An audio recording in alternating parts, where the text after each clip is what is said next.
Hi, I'm OJ from FMU, and today we're going over one of our good customers' vehicles that has had an LS swap done to it, but it wasn't quite up to his expectations.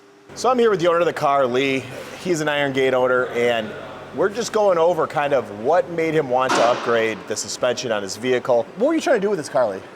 So for road rallies, at certain speeds, the car was a little bit worrisome when you're really hauling down the highway, fighting it, white knuckling it to try to stay in the lane. So it was a little bit unnerving. So I decided we're going to do a whole Pro Touring kit, and who better than to put my whole Pro Touring kit on it, steering included, better brakes, and all suspension than our guys at Fluid. They're neighbors at Iron Gate. We love them, so I'm handing it over to OJ. I appreciate the trust, and hopefully we can get you to where you feel confident taking these things into some of those hairy turns that you're doing on some of the racing. But that being said, the power matches it. Some of the components that we picked here, I think, should pretty much do what you're asking to do. Yeah. Some great stuff from Pro Touring F-Body. They're a great company, and some of the other components that we picked out, the gearbox, I think, is going to give you a lot better handling, a lot better feel. That being said, I want to stay in my lane without having to squeeze the wheel so hard and concentrate 100% to stay in there. So that's going to help tremendously with what we got going on here. So basically, we did a whole front kit, rear kit with the leaves, front coilovers, the steering kit, and we're still working on brake feel too. So we got Wilwoods on there, but as far as the suspension goes, that was really the main thing. That was what went down the rabbit hole.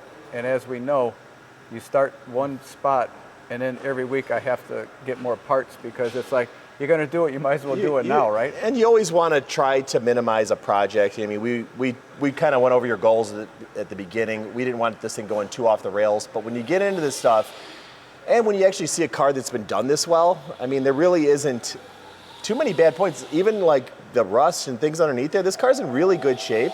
So to do anything not to the caliber of the rest of the car just wouldn't make sense. Yeah. So we're trying to pick the things that kind of back up what this car already is, but enhance it further, And I think we're going to hit it. So just so they know, for the audience watching, this is a Gen 2 Trans Am. The very last year they made them. So it's a 1981 turbo Trans Am. The turbo motor is now in the garbage, and it's got the LS3 motor swap that was the Z06 motor back in the day. So it's a crate motor. So we're making 493 at the wheel on the dyno. That's what started the whole thing. We had more power than we had chassis. Wow, I didn't know it was actually a turbo. That's pretty. It's not turbocharged. No, but like originally. Yeah. I'm saying. Yeah. The old motor was the turbo. Like, those were pretty rare to begin with. So that's quite a chassis to start a project with. So. Yeah. So, and you can tell by the hood scoop. So if anyone who's not familiar, instead of the center hood scoop, they move it over by the driver, and it's kind of cool and retro at the same time because it says boost, medium, low, and high. How many cars have that? Yeah, it has nostalgia, that whole 80s period where people were just starting to get into turbos. Pontiac was definitely doing it with Buick and a few others. But so it still carries over that nostalgia. But hopefully we're modernizing it to give you kind of what you want to do with the car. The safety. We want the safety feature. We want to be able to drive it on the highway and not have to fight staying in the lane. Yeah, what good's all that power if you're in a ditch, Yeah. Interesting enough, though, we did start with a decent car, too. The paint was done. A lot of the other stuff was done. The wheels and tires were done. The Wilwood brakes were half done. So we started with a good car. Interior is mint, and it's all original.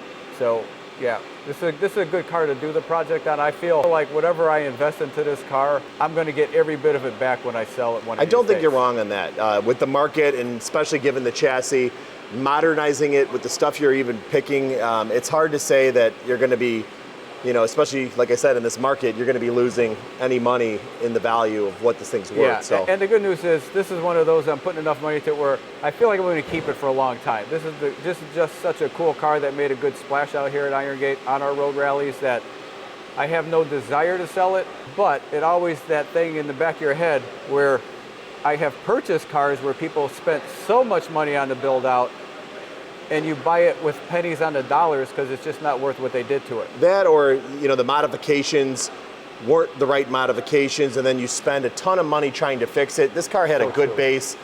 Like I said, the chassis is in unbelievable shape, and I think it's already kind of serving its purpose for you. You're just trying to take it and do more. You're not trying to turn it into something else. No, I just want it to be better at what it was already set out to do and be safe while we're doing it. Well, I think we're going to get you there, man. So Yeah. I appreciate the trust, and let's finish this thing up, you know? So what we got swapped in this thing is a modern LS3 engine with over 400 horsepower out of a Corvette. It left the customer pretty happy with its power delivery. However, the suspension and steering wasn't quite up to what he was looking for. To modernize the chassis for the LS3 engine swap, we knew the suspension needed to be upgraded.